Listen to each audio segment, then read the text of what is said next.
Say yes to new beginnings. Yes. Say yes to new standards of excellence. Yes. Say yes to engaging reportage with a difference. Yes. Introducing Yes International Magazine.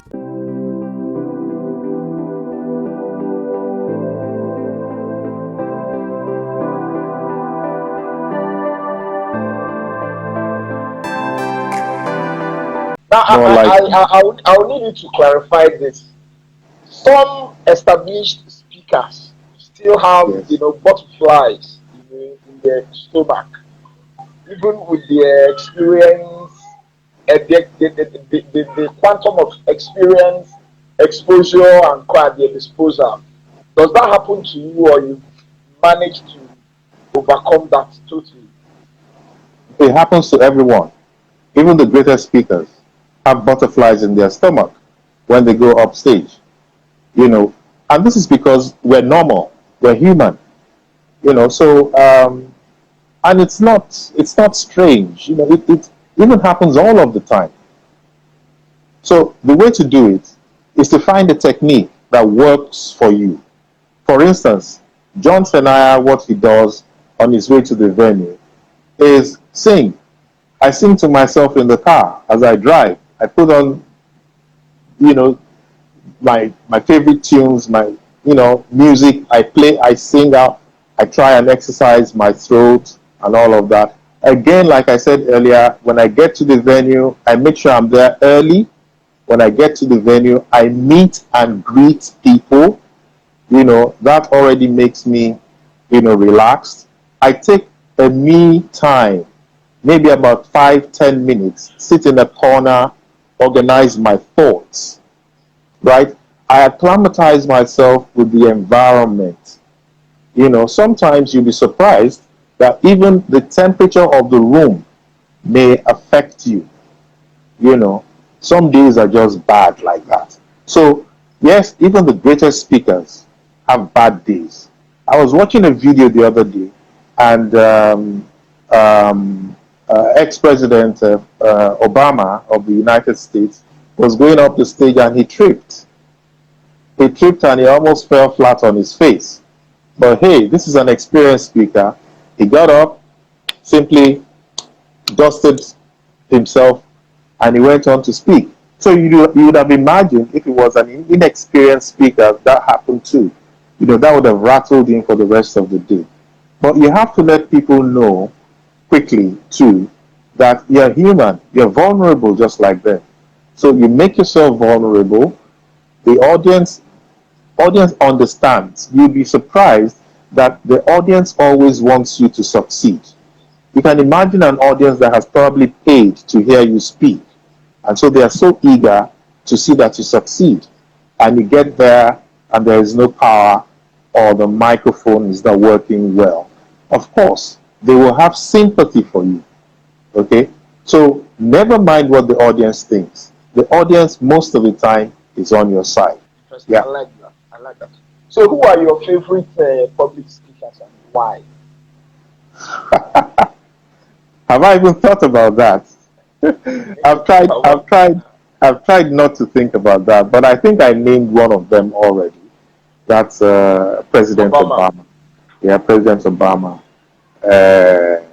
We also have our own Emeka Ayoku. I'm sure you've heard him speak. We have our former General Gowan. He's also a great speaker.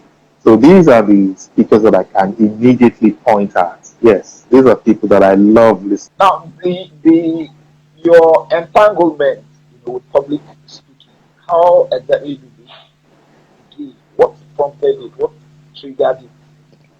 My entanglement.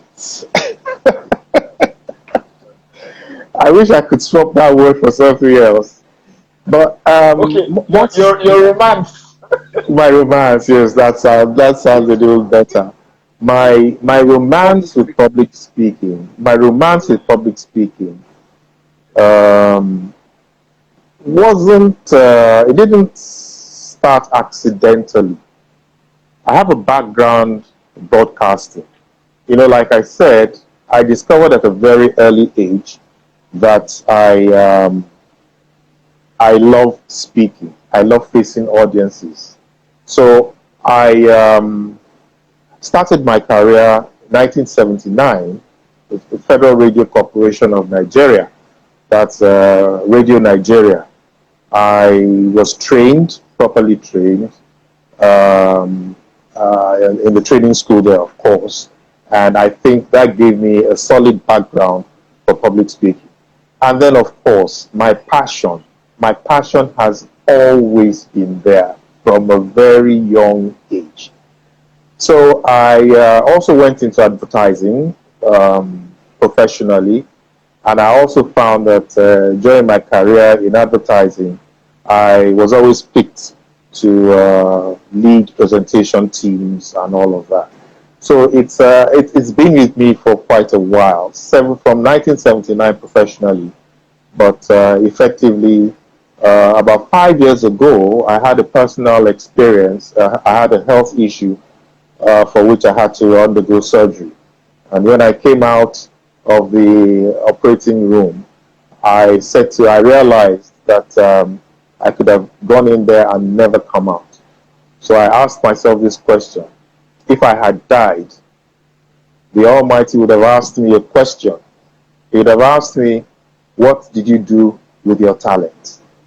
And of course, knowing that my talent is in public speaking or addressing people in public, I resolved then to pass it on, you know, to pass on my knowledge of public speaking to others. And that's how I became a speech skills coach, an executive speech skills coach.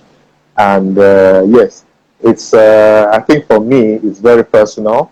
It's for me to give back to the society some of what, a lot, in fact, of what the Almighty has endowed me with. Now, public speaking, can one live off that?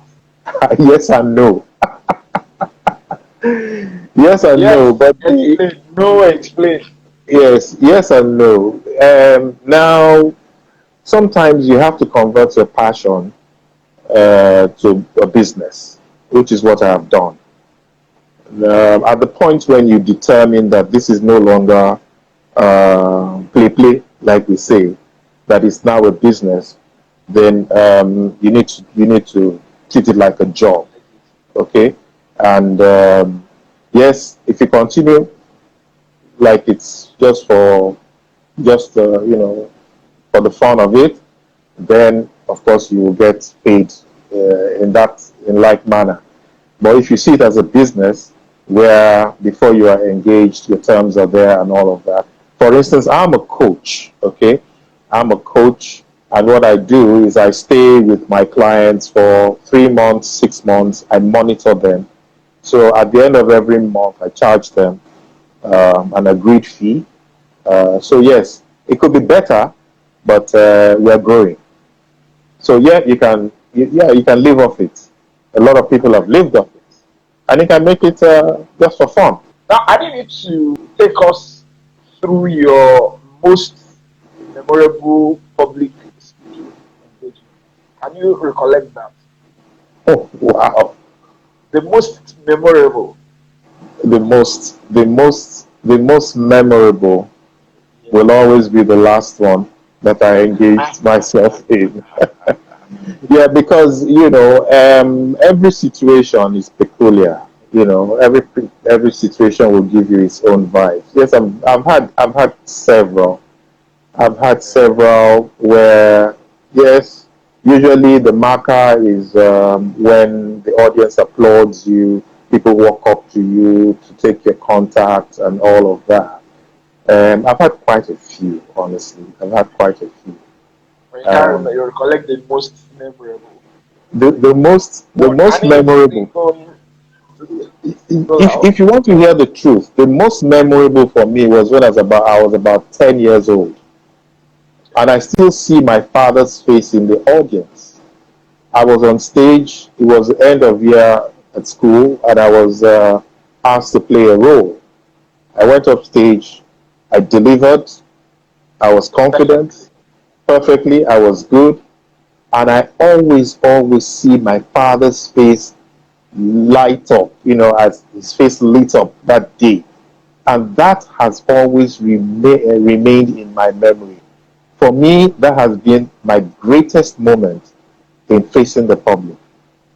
I was about 10. I'm 62 now. That 50 was years 50 ago. years ago. Okay. Yes. All right.